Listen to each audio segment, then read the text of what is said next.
Welcome into the Inside Carolina podcast brought to you by Johnny T-Shirt and JohnnyT-Shirt.com. We have a very special show for you today. We're recording this Wednesday morning around 10 a.m., 12 hours or less since the Hubert Davis hiring. And we're bringing on Jawad Williams, 2005 national champion.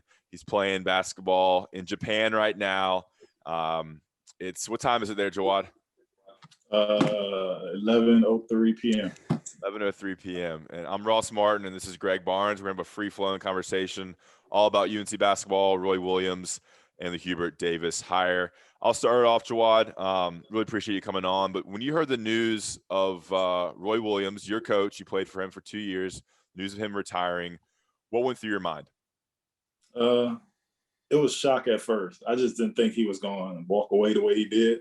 I think it kind of took everybody back, being that it wasn't like a buildup. It wasn't like a one last run type thing. It was just, I'm out.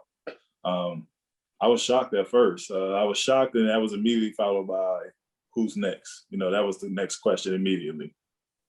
What were your kind of initial thoughts when you said who's next, when you asked yourself who's next? I had a very short list of guys I wanted to see, all from within the Carolina family. I mean, I guess it's safe to say is Coach Steve Robinson, Hubert Davis, Wes Miller, Jerry Stackhouse. That was my list.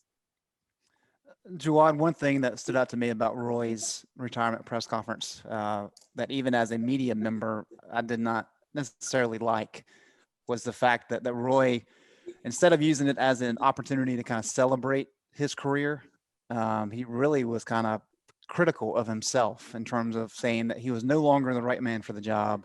He couldn't connect with the guys the way that he thought he should, and that's how he kind of left it. From your vantage point, when you heard him make those comments, kind of what were your thoughts? I'm with you. I was I didn't like it at all. I mean, you talk about a guy who has 903 wins, 3 national championships, and you up there blaming yourself for not even a bad year, just not a year that Carolina fans or the Carolina basketball is used to. I didn't like him blaming himself at all. I mean, we had tough times. It happens. No program is going to be on top every year. And, like you said, he should have been celebrating himself. I mean, hopefully we celebrate him the right way and send him out, on this horse. Have you got a chance to talk to Roy or exchange messages with him?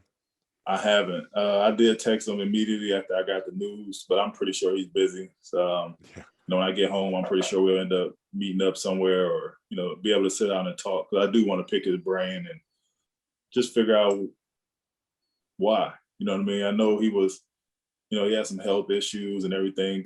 I'm glad that he's 100% healthy and that didn't play into him retiring. But, you get so used to seeing somebody and then all of a sudden they say they're not going to be there anymore. It's kind of weird, Yeah. Go ahead, Greg. I was going to say, in the years to come, we're all going to have different memories and opinions on what Roy's legacy actually was once we get away from retirement. I know that's a big question to ask, but kind of how do you view Roy's legacy from what you know of him? I view him as being a leader of men, a guy who went out on a limb to make better people more than anything else. He had tons of NBA players, created tons of great coaches, but I think the biggest thing is he made better people.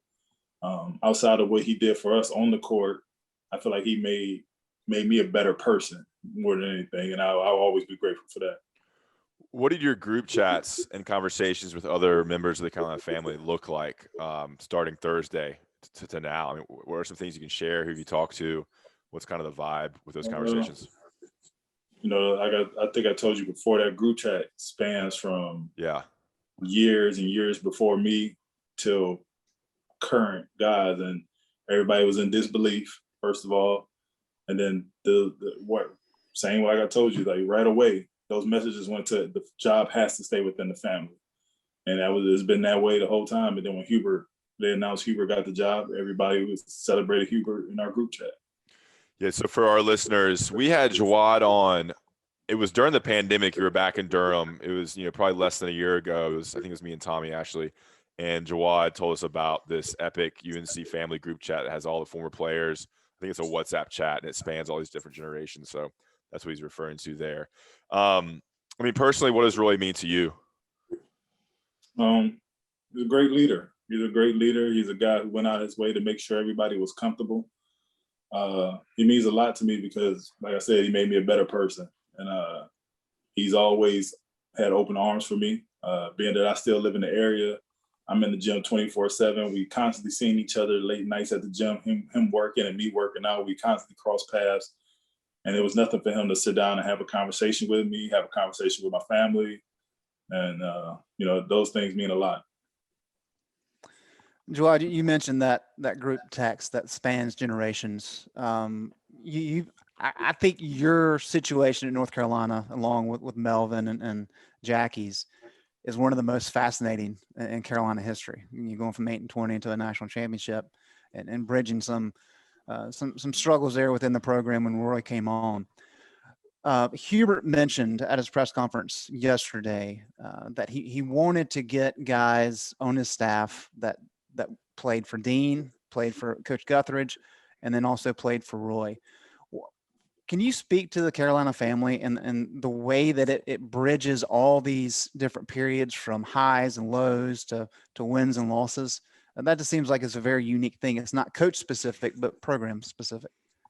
It's because we all been through the same struggles. I was not asked to do anything that Michael Jordan was not asked to do. Theo Pinson was not asked to do anything that Bill Chamberlain was asked to do. Those same teaching, we had the same teachings, we ran the same offense, everything was the same. We all hit that freshman wall.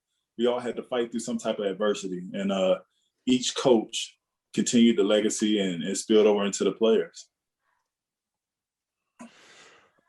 Anything else, Greg, on that? No, that's got it. Okay, great. We're going to take a quick break and talk about Johnny T-shirt. When we come back, we're going to talk with Jawad about the Carolina family, about Hubert Davis, get his thoughts on that hire and maybe some other staff hires, things like that. Giant T-shirt and gianttshrt.com, right on Franklin Street, your one-stop shop for all your UNC apparel, jerseys, baseball jerseys, soccer jerseys, football, basketball, hats, sweatshirts, everything you need. Johnny T-shirt and gianttshrt.com. And inside, Carolina subscribers can get 10% off your Johnny T-shirt order with the premium code found on the premium message boards, Johnny T-shirt and gianttshrt.com. So you can find a 2005 national championship T-shirt. Joe, I've told you this. That was my freshman year at Carolina, and I still have those 2005 national championship T-shirts. I only buy T-shirts if we win. If UNC wins a title. So I have the I didn't get one in 17 because I covered that team, but I have an 09 one and 05 one. That was thanks for getting that title. That was a fun year. Hey, man, I appreciate it, man. Yeah, that was incredible. I mean, the transformation that Greg talked about. All right, so Hubert Davis is the head coach. The press conference was yesterday. Greg and I were there. You mentioned the group chat. You mentioned the candidates that you showed interest in or were interested in definitely being considered. I guess, what were you looking for in a coach? If you were the AD, what would you kind of look for to lead this program? Because you did mention some names. Somebody who can relate to what's going on with these kids nowadays. Coach Williams, he felt like he couldn't relate to the kids and get things through. And that's not his fault. I think the times have changed, and you have to approach people a certain type of way to get your point across. And it doesn't help that these kids have so many people in their ears nowadays. And, so I feel like that was one of the biggest things. Somebody needed to be able to relate to the players. And after that, somebody who would just be a great leader. I witnessed Hubert being in the gym. Coach Davis, I don't want to, no disrespect to him, Coach Davis being in the gym with the kids every single day in the summertime. Because I'm there every day working out, doing my thing, and then Coach Davis is walking in with one of the players, and he's there putting in hours on the court with these guys. So I've seen him interact with these kids. I've seen him get the best out of these kids, and I feel like he was the right man for the job. Yeah, one thing I noticed in the press conference was he mentioned how he loved working with Walker Kessler and working with the players after practice, the extra time. And so that stood out. You kind of relayed that information as well, that Hubert is definitely one that's going to put individual time on the on players to really improve their game.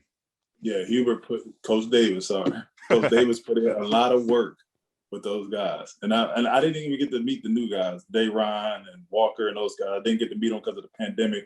So I would be in the practice gym. They would be on the main floor. We couldn't really interact because of COVID and everything. We didn't want to, we didn't want any complications. So, but I did, going back to Luke May and Theo Penton, I would jump in those workouts with those guys to help him out, give Luke a big man's perspective, for example. And he put in a lot of hours in that gym. And, it's tough to say. I know nobody put in more man hours in that gym than me, but I'm pretty sure he's up there. Jawad, I want to drill down a little bit on how times have changed. It's easy for me, and I think a lot of people outside the sport, to see how the game is being played differently in terms of more of a reliance on the three-point shot, more of a reliance on kind of getting to the rim. We can see those aspects of change. But when you talk about, and when the coaches talk about how kids have changed, can you kind of flesh that out a little bit more for us? Let's talk about the transfer portal, for example. I was shocked to hear you can enter the transfer portal with literally 3 clicks, like transfer, confirm, and then you're pretty much in the transfer portal. That was unheard of. That blew my mind.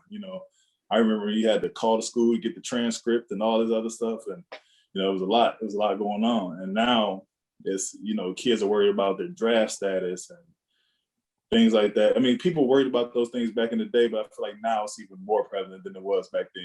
You know what I mean? And it's just a lot going on around these kids. Kids have camps now. Like, instead of their parents and, maybe siblings, a couple friends, they have like literal camps. You don't know if they're dealing with agents or whatever. Not going to put that on anybody, but, you hear a kid like, yeah, you got to talk to his camp. Who is his camp? Like, what does that mean? You know what I mean? Like, you got to be specific in that range, but things are changing, so that's the biggest thing off the court for me. Hubert made a point yesterday, and I think this kind of goes in line with what Roy Williams has done on the recruiting trail. But he said he doesn't like the idea that kids see college destinations as a place that can serve them, but rather he wants to find kids.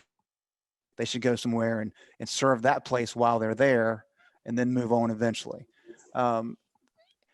Do you think that's going to be a challenge on the recruiting trail, or do you think there's enough quality kids still around in terms of that mindset who Coach Davis will be able to bring in plenty of good guys? I think there's enough quality kids out there, but it has to be a give-take situation, in my opinion, because you don't get, outside of your scholarship, you really don't get rewarded for being a student athlete. You know what I mean? Those kids went through a lot this year. I don't think people really understand the sacrifice. They did not have the college experience that a lot of us were fortunate to have. They spent 24/7 with each other. That's not fun. You know what I mean? Now, after a long day of practice, last thing I want to do is come home and go to my apartment or my dorm room and see Sean May again. You know what I mean? You need a break from each other, and they had to sacrifice a lot. And hats off to those kids for having to deal with that. I think another thing that is what UNC is kind of dealing with and across basketball is the versatility of players, the positionless basketball. UNC under Roy Williams had 2 traditional big men, but it's changed a little bit. You were more of a stretch 4. You could shoot the 3. Marvin Williams was a stretch 4, could bang and could also shoot the 3. Luke May was kind of that player as well. But I feel like those teams with a quality stretch 4 are teams that have good spacing, can really operate with the 2 big system. When they have 2 bigs who can't stretch the 4 is sometimes when they struggle. This year they had some issues with spacing with Garrison Brooks, Dayron Walker, and Armando Bacot. How do you see the game going, and how do you see teams like UNC adapting to this more versatile type, I guess, positionless basketball while molding in what UNC has traditionally done? I think they'll get back to the stretch 4 thing. I think the stretch 4 is a very important position, especially in the Carolina secondary break, because it gives better spacing. So if you have a guy, I can only speak from experience. We have Sean May down low. Mm-hmm. There's no point for me to take my man into the paint with Sean when he's down there doing work.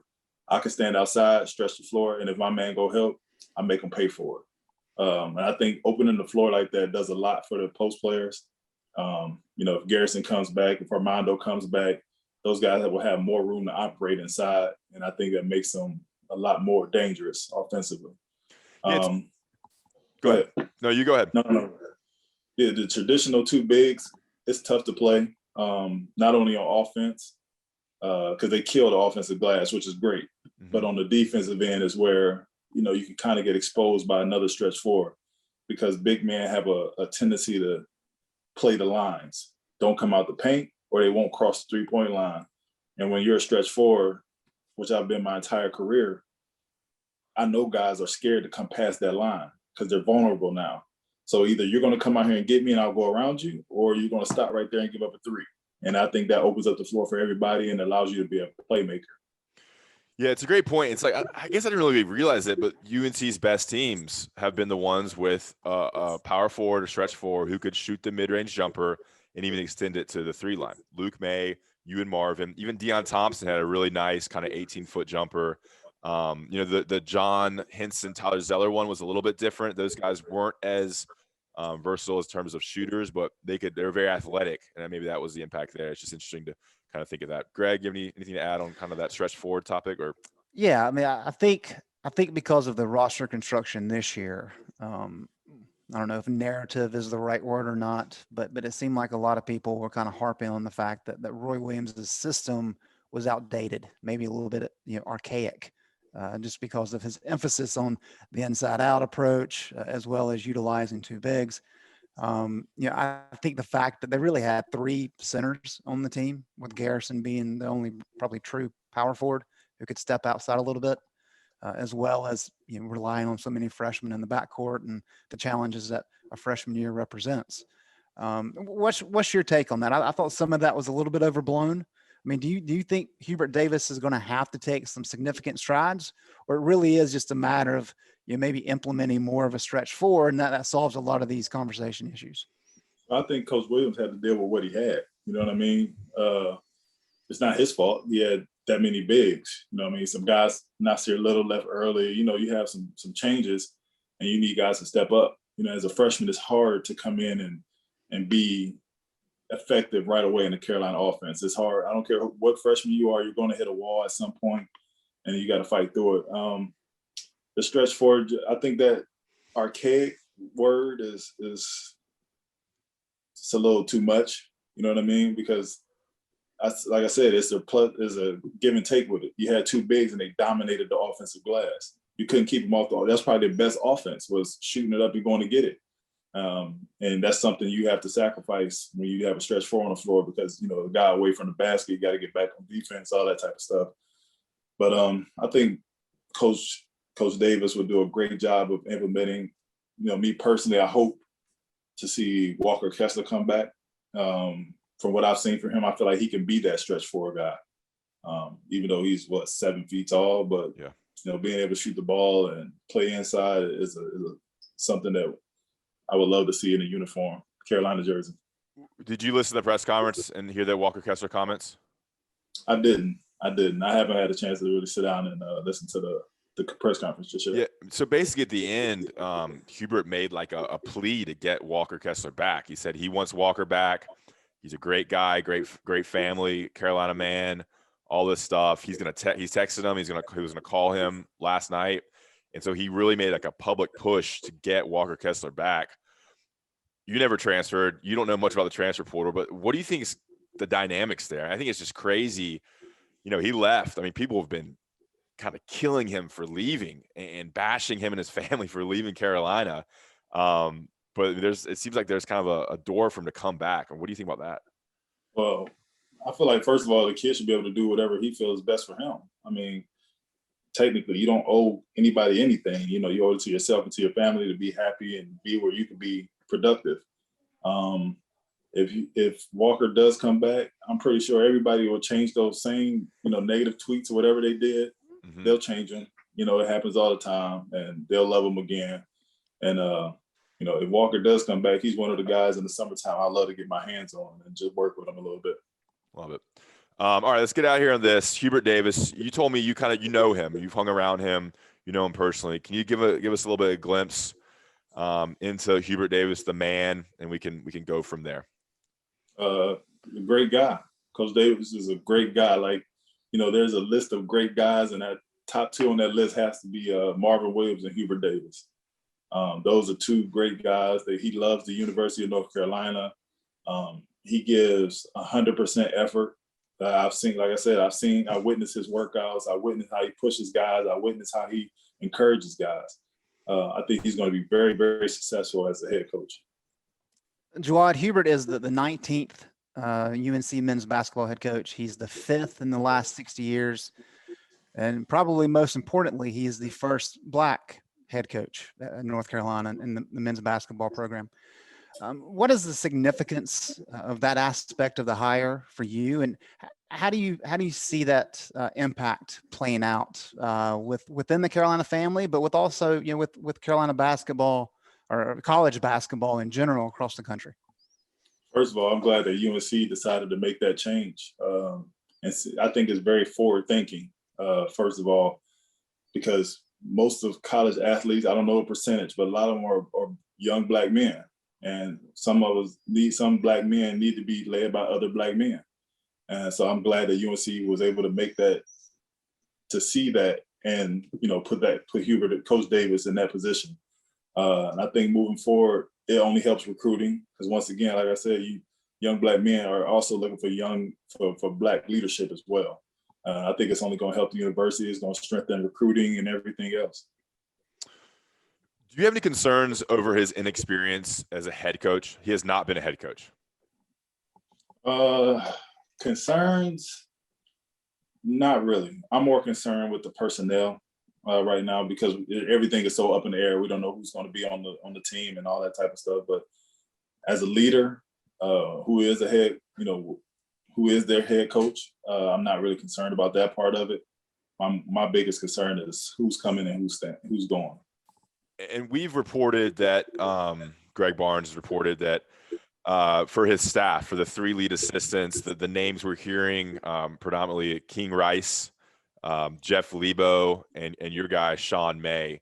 I guess, what do you think about those 3 guys? And also, what do you think makes up a great staff? What kind of people do you need to have? Do you need to have a guy who can really recruit? Do you need to have a guy that is a defensive specialist? I mean, what do you kind of look for when you're looking at a college coaching staff? First of all, I love that staff, honestly. Why do you love it? You got a mix of everything. You got guys from different eras. You got Sean, who can handle the bigs and teach them how to operate in the post. You got King. And I think you always need an enforcer on your bench and your staff. And I think that guy's King Rice. He's a leader. He has some fire to him, and I feel like he'll get guys in line. I like that. I really do like that 3. I really do. When you say enforcer, what do you mean? Like just kind of a bulldog? Yeah. On most college staff, in any roster, whether it be professional or whatever it is, the head coach is like the guy you really can't talk to. Then you're always best friends with the assistant. And then it's always that one assistant where you're cool with them, but you know not to cross that line. You know you can't complain too much to him because he'll get you back in line. And I feel like King Rice could be that guy. So that's why I like that 3. Those 3. And I think Jeff Lebo, he's been a head coach 4 different times. Mm-hmm. And so he definitely can be in an advisory role because he's been there. He's been there, done that. Jeff Lebo's coming from the G League, correct? I think the last stop was as an assistant for the Charlotte Hornets G League team. Yep. So once again, that professional, he's coming with a professional background of dealing with players who want to be at the next level. So he'll know how to, get those guys in line and get them prepared to move on. Greg, you got anything else? Nope, that was great. My one last question. We really appreciate Jawad coming all the way from Japan, calling us late night. You are, I want to guess here, 38 years old? Yes.